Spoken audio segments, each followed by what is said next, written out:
Twitter के CEO Jack Dorsey ने भारत को 15 मिलियन यूएस डॉलर की मदद दी है कोरोना काल में, कोरोना से फाइट करने के लिए।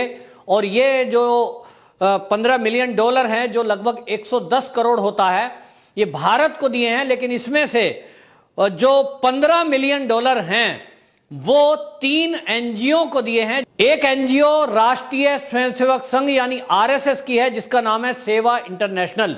और सेवा इंटरनेशनल को जो ट्विटर के सीईओ हैं उन्होंने 2.5 मिलियन डॉलर दिए हैं।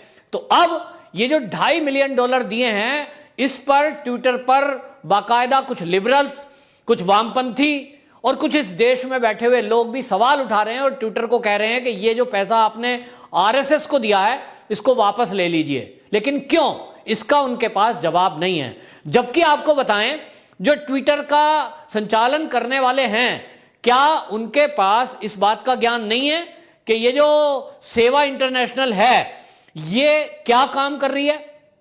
आरएसएस इस समय में क्या काम करती है? जो देश में विपत्ति में लोग हैं इस समय, क्या उनकी मदद क्या क्या हो रही है? ये सब कुछ देखने के बाद देश के कई हिस्सों से, दुनिया के कई हिस्सों से ये आरएसएस के सेवा भारती को मदद आ रही है, क्योंकि वो देख रहे हैं कि ये जो राष्ट्रीय स्वयंसेवक संघ है, जिसका निर्माण सन 1925 में परम पूज्य डॉक्टर हेडगेवार जी ने किया था, और किया केवल इसलिए था कि वो भारत माता की सेवा करें। और इसी भावना से आरएसएस के जो स्वयंसेवक हैं उनको बाकायदा भारत मां की स्तुति, भारत माता की सेवा के लिए तैयार किया जाता है। स्वयं की प्रेरणा से, यानी खुद के पैसों से, खुद की धन की तन की सेवा से वो समाज और देश की सेवा में जुटे रहते हैं। और ऐसा देखने में आया है अनेक बार कि जब भी देश पर कोई आपत्ति विपत्ति आई हो, आरएसएस के ये स्वयंसेवक फ्रंट लाइन वर्करों के साथ मिलकर खड़े होते हैं। इस समय में जब कोरोना काल चल रहा है, इस समय में भी आप देखिए कि पूरे भारत में आरएसएस की जो सेवा भारती है उसने बहुत जगह कोविड केयर सेंटर चला रखे हैं, लोगों को ऑक्सीजन वितरण की जा रही है। जो आरएसएस के डॉक्टर हैं वो डॉक्टर अपनी निशुल्क सेवाएं दे रहे हैं, काउंसलिंग हो रही है। यहां तक कि जो आरएसएस के स्वयंसेवक हैं वो प्लाज्मा डोनेट कर रहे हैं, रक्त डोनेट कर रहे हैं। और तो और कोई किसी परिवार में यदि परिवार के सभी सदस्य कोरोना ग्रसित हैं या भोजन बनाने में समर्थ नहीं है, उनको घर में जाकर भोजन भी प्रोवाइड करा रहे हैं। और इस कोरोना काल में आपको बताऊं, 43 शहरों में 2442 कोविड सेंटर इस तरह से चल रहे हैं, और इसमें वैक्सीनेशन सेंटर भी चल रहे हैं। 240 अस्पतालों में आरएसएस के स्वयंसेवक मेडिकल स्टाफ के साथ, पैरामेडिकल स्टाफ के साथ मिलकर के उस प्रशासन का सहयोग भी कर रहा है, क्योंकि कोई अगर उसमें डॉक्टर है तो वो डॉक्टरों के साथ टीम में लगा है, निशुल्क सेवा। पैरामेडिकल स्टाफ है, लैब टेक्नीशियन है, वो संघ के स्वयंसेवक प्रशासन को आग्रह करके उनकी मदद इस समय में कर रहे हैं।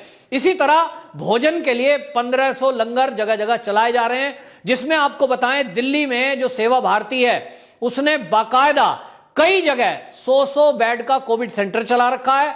लोगों को घरों में ऑक्सीजन, फ्री एम्बुलेंस और भोजन, दवाइयां मुहैया कराई जा रही हैं। और आपको बताऊं कि सेवा भारती दिल्ली ने एक ऐप बना रखा है, उत्कर्ष भारत। ये उत्कर्ष भारत ऐप पर जो कोई मदद चाहता है वो उस पे जाइए, अपना रजिस्टर करिए, क्या मदद चाहिए ये डालिए, और उसको वहां स्वयंसेवक पढ़ते हैं और उस मदद को वहां तक पहुंचाते हैं।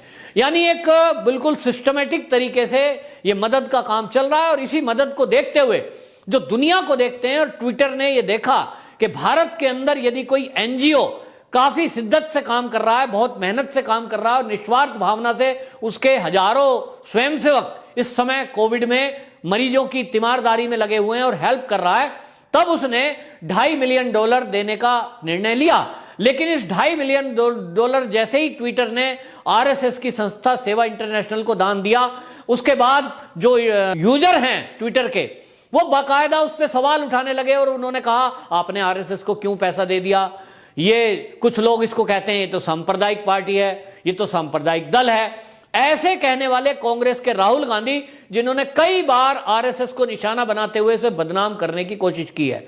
आपको बताएं, कांग्रेस के ऐसे लीडर हैं जो उसकी तुलना कई बार कट्टरपंथियों से करते हैं। और राहुल गांधी ने एक टीवी इंटरव्यू में एक विदेशी के साथ बैठे हुए बाकायदा ये सवाल भी उठाया था कि आरएसएस के स्कूल उसी तरह से हैं जैसे पाकिस्तान में जिहादियों के मदरसे चलते हैं, और वहां वो पाकिस्तान में कट्टरपंथ की शिक्षा देते हैं, रेडिकल इस्लाम की शिक्षा देते हैं, वहीं इस तरह से ये एक विशेष हिंदुओं को आरएसएस के जो स्कूल हैं उनमें शिक्षा दी जाती है। ऐसा कहकर वो आतंकवादी संगठनों की और रेडिकल इस्लाम की आरएसएस के स्वयंसेवकों से तुलना कर रहे थे। आज उस सोच का पता लगता है और वही मानसिकता इस आरएसएस की समाज सेवा पर सवाल उठा रहे हैं, क्योंकि कांग्रेस कभी भी ये निकलकर देखना नहीं चाहती। मैं तो राहुल गांधी से कहूंगा कि वो दिल्ली में है, दिल्ली में जाइए, आपको बुराड़ी में और दिल्ली की कई जगह आपको कोविड सेंटर में संघ के स्वयंसेवक सेवा करते हुए मिल जाएंगे, सेवा भारती के लोग घर घर में भोजन पहुंचाते हुए मिल जाएंगे, प्लाज्मा डोनेट करते हुए मिल जाएंगे और फ्री एम्बुलेंस सुविधा और मेडिकल सुविधा भी देते हुए मिल जाएंगे। लेकिन यदि आप नहीं देखना चाहें तो आरएसएस फिर आपको खराब ही दिखेगा, जैसी आपकी मानसिकता। लेकिन संघ, राष्ट्रीय स्वयंसेवक संघ वो संगठन है कि देश में कभी भी अगर कहीं भूकंप आ जाए, कहीं बाढ़ आ जाए, ऐसे दृश्य वो कभी दिखाता भी नहीं है, क्योंकि मीडिया की एक बीमारी है कि वो आरएसएस की कभी भी पॉजिटिव न्यूज नहीं दिखाता। सोशल मीडिया पर यदा कदा कोई फोटो किसी व्यक्ति ने खींच दी तो डाल दी, क्योंकि संघ भी ये कहता है कि स्वय प्रचार से हमें दूर रहना है। लेकिन आज की डेट में जब संघ को गाली दी जाती है और संघ को बदनाम किया जाता है, तो ऐसे में जरूरत है कि संघ का भी प्रचार हो और संघ के कार्यों की समीक्षा हो, लोग उसको देखें और सराहें भी। तो आपको बताऊं, संघ इस समय पूरे भारत में जो कर रहा है वो पहली बार नहीं है। देश की आजादी के बाद से चाहे देश की सेना की मदद करने की बात हो, तो कश्मीर में 1962 का युद्ध हुआ तो सेना के साथ कंधे से कंधा मिलाकर संघ के स्वयंसेवकों ने उस समय मदद पहुंचाई थी। और जवाहरलाल नेहरू के समय में संघ को वाकई 26 जनवरी की परेड में इसीलिए शामिल भी किया गया। आपको बताएं, संघ का ही यह कार्य है कि कहीं बाढ़ आ जाए, भूकंप आ जाए, तो उस समय वो मदद के लिए निकल पड़ते हैं। और वो उस समय मदद करते समय ये नहीं सोचते कि जिसकी हम मदद कर रहे हैं ये किस धर्म से वास्ता रखता है, किस जाति का है। क्योंकि जब मदद कर रहे हैं तो ऐसे बहुत सारे फोटोज आपने देखे होंगे कि संघ के स्वयंसेवक, चाहे वो कोई भी किसी भी धर्म का पालन करने वाला हो, उसकी मदद को आगे आए हैं, और यही धर्म सिखाता भी है। तो राष्ट्रीय स्वयंसेवक संघ की इसी काम को देखते हुए, इसी रिपोर्ट को देखते हुए, और पिछले साल जो कोरोना का काल भारत में आया था, उस समय पूरे भारत में एक उदाहरण बनकर राष्ट्रीय स्वयंसेवक संघ और राष्ट्रीय स्वयंसेवक संघ का जो अनुषांगिक संगठन है सेवा भारती, वो सामने आया था। किस तरह से लॉकडाउन के दौरान लोगों को भोजन की किट दी गई, लोगों को भोजन बनाकर दिया गया और उनको दवाइयां दी गई, उनको बाकायदा ठहरने की व्यवस्था दी गई और जरूरतमंदों को दवाइयां तक दी गई। ये हमने पिछले साल भी देखा। और इस साल जब कोरोना की महामारी में बड़े बड़े डॉक्टर और मेडिकल स्टाफ भी कोरोना का संक्रमण होने के डर से अपने घर पर बैठ गए हैं, ऐसे में आपको बताऊं कि संघ के स्वयंसेवक फ्रंट लाइन वर्कर बनकर प्रशासन के साथ भी कंधे से कंधा मिलाकर खड़े हैं और स्वयं के कोविड सेंटर चलाकर लोगों को प्राथमिक उपचार की सेवा दे रहे हैं। मैं खुद गाजियाबाद जिले का निवासी हूं, वहां 6 स्थान पर कोविड सेंटर चल रहा है, जहां बड़ी खूबसूरती से लोगों को बढ़िया व्यवस्था की गई है, भोजन की, रहने की, ऑक्सीजन की, एम्बुलेंस की, और जरूरतमंद लोगों को प्लाज्मा या रक्तदान भी देने की। और इसी तरह लोगों को काउंसलिंग दी जा रही है। जो लोग काउंसलर हैं वो अपनी काउंसलिंग देते हैं। कुछ लोगों को घर पर ऑक्सीजन की अगर जरूरत महसूस हो रही है, उनको या तो सेंटर पर लाकर ऑक्सीजन दी जा रही है या उनके घर पर ऑक्सीजन प्रोवाइड कराई जा रही है। बहरहाल संघ के इस काम को देखते हुए विदेशों में बैठे हुए ट्विटर के सीईओ को यह समझ में आ गया कि राष्ट्रीय स्वयंसेवक संघ जो दुनिया का सबसे बड़ा सामाजिक संगठन है, उसके अंदर काम करने में पारदर्शिता है और वो देश और दुनिया के हित में काम करता है। संघ के स्वयंसेवक भारत के अलावा दुनिया के अनेक देशों में रहते हैं, लेकिन वो जिस भी देश में रहते हैं उस देश के हित में काम करते हैं, चाहे वो अमेरिका हो, चाहे वो रूस हो, चाहे वो जापान हो। और इसीलिए आपको बताऊं, सेवा इंटरनेशनल को ट्विटर ने $2.5 करोड़ मिलियन दिया है और यह बताता है कि विदेशों में बैठे हुए लोग कितनी पार की नजर रखते हैं और वो देख रहे हैं। लेकिन भारत के अंदर क्रिटिसाइज करने वाले लोग बैठे हैं और भारत के अंदर बैठे हुए वो लोग हैं जो जिहादी मानसिकता के लोगों को कुछ नहीं बोलेंगे, लेकिन जो सेवा में जुटा हुआ है, जो निस्वार्थ भावना से लोगों की इस कोरोना काल में, महामारी के काल में फ्रंट लाइन वर्कर बनकर अपने को रिस्क में डालते हुए, अपना परिवार छोड़कर, अपनी जेब से पैसा लगाकर इस सेवा के काम को कर रहा है, उसको वो आतंकियों से या जिहादियों से तुलना करने से बाज नहीं आते।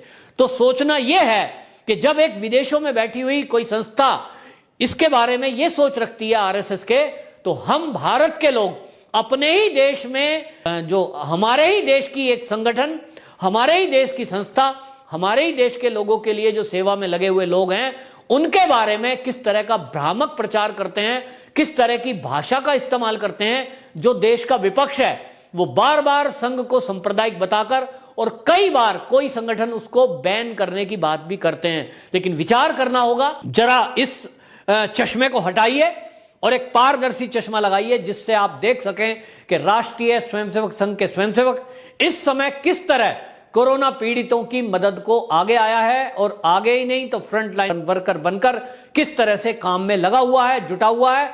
छोटे से लेकर बड़े उसके कार्यकर्ता इस मुसीबत के समय में कंधे से कंधा मिलाकर कोरोना के इस महामारी के काल में देश की सेवा में आगे आया है।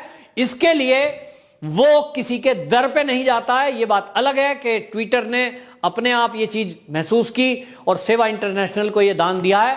भारत के अंदर ज्यादातर सेवा के काम संघ के स्वयंसेवक अपने ही पैसों से, अपनी प्रेरणा से वो काम करते हुए आए हैं। तो हमको भी अगर आसपास कहीं संघ का सेवा कार्य दिखाई दे या हमको कोई पता चले कि हमारे आसपास कोई सेवा का कोविड सेंटर चल रहा है, आरएसएस के स्वयंसेवकों के द्वारा कोई सेवा कार्य चल रहा है, आप तब तक संघ के बारे में कोई धारणा ठीक से नहीं बना सकते जब तक आप निकट जाकर उस संघ के सेवा कार्य को ना देख लें या संघ की शाखा पर जाकर आप संघ के बारे में जानने की कोशिश ना करें। दूर से बैठे हुए ऐसा ही है जैसे आप समुद्र के किनारे खड़े होकर समुद्र की गहराइयों का नहीं पता लगा सकते। इसी तरह संघ की शाखा के बारे में या संघ की कार्य पद्धति के बारे में, संघ की विचारधारा के बारे में आप पार्क के बाहर कहीं खड़े होकर उसकी शाखा को देखकर या सेवा कार्य होते हुए देखकर, दूर से खड़े होकर देखकर आप उसके बारे में कोई आइडिया नहीं लगाया जा सकता। और इसलिए अब जब ट्विटर ने ये पैसे दिए हैं तो जो लोग इसकी आलोचना करने में लगे हुए हैं, ट्विटर को सीईओ को ये लिख रहे हैं कि ये पैसा वापस लिया जाए, उनसे मैं विनती करता हूं कि एक बार कम से कम वो सेवा के काम को, आरएसएस के सेवा भारती के कार्य को पहले देखें, उसके बाद ट्विटर के सीईओ को कोई ट्वीट करें। वंदे मातरम।